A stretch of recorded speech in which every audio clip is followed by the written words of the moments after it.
Hello students, after the third section, the fire sermon, we now come to the fourth one, the death by water.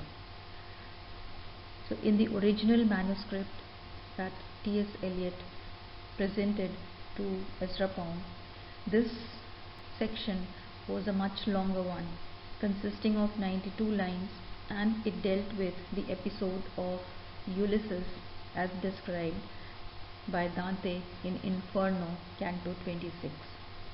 So Pound, he suggested to Eliot that the entire Ulysses episode, comprising of 82 lines, be dropped altogether.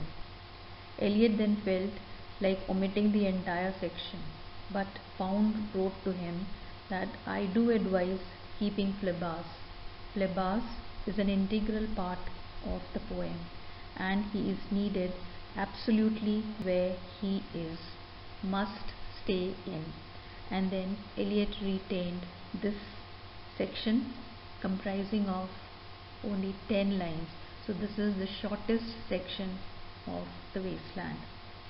The anthropological idea of death by water is part of the explication of fertility rites narrated by Jessie Weston in From Ritual to Romance.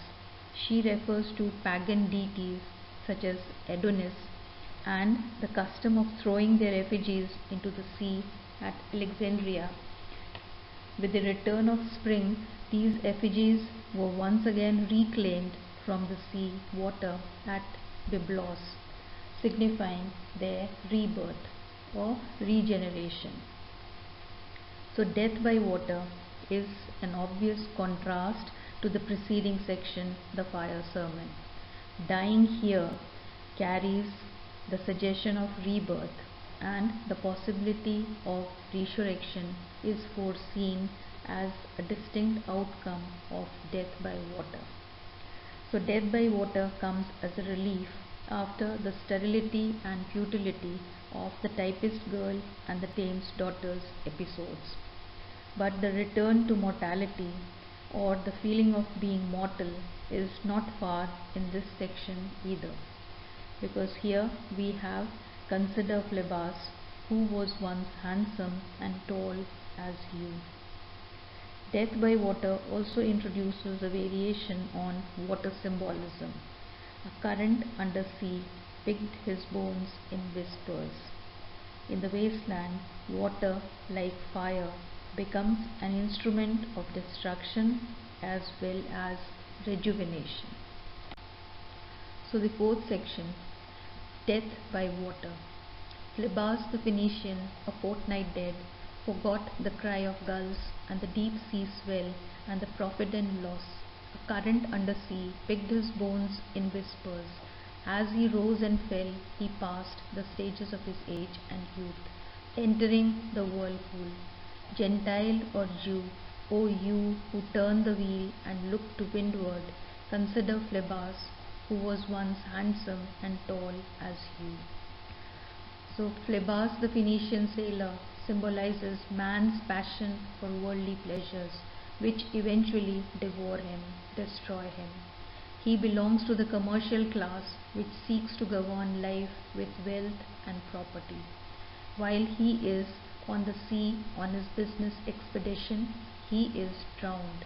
He undergoes a slow process of death in the mouth of the demon of commercialism, symbolized by the sea. So his senses slowly they grow dull. He forgets the language of profit and loss. The eddies of commercialism break his bones gradually and toss him up and down, circling in his mind memories of his age and youth, and he enters the whirlpool of samsara, as Buddha would call it. So this is the fate of all the seekers of material pleasures, whether they are Gentile or Jew, whether they are Gentile, that is the faithful, or they are Jews. It does not matter. It is the fate of all the seekers of material pleasures. So Tiresias tells all those who, like Phlebas, think that they turn the wheel of the world, that they should gather a lesson from the death of Phlebas. Phlebas, who was not inferior to them, Consider Phlebas, who was once handsome and tall as you, but still he met his doom due to his mania for amassing sources of pleasure. So he was crushed by the machinery he thought he owned and regulated. Thus, the self-reliant individualists may imagine what their fate would be.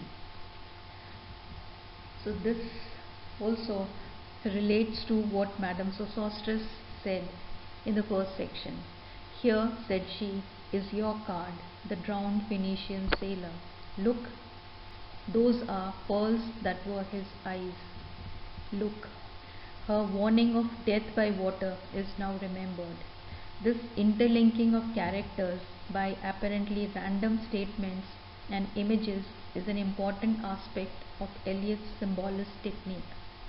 It is his mode of giving archetypal identities to otherwise shadowy characters. So the image of the drowned Phlebas recalls the drowning of the gods of fertility cults and Christian baptism. Here also we have a parody of an ancient myth and a Christian rite. Phlebas is drowned, but unlike the god of the fertility cults, he will not rise again. Similarly, though he, like Christ, is drowned, he will not rise again on the third day as Christ did on Easter Sunday. But still, the protagonist, he appears to identify himself with Phlebas and thus transcends the limitations imposed upon him by Madame Sosostris or the tarot pack. His identification also implies a new variety of psychic experience. It is only by dying that man can hope to be reborn. In fact, this hope is essential as this stage for the protagonist to continue his quest like that of the questing knight.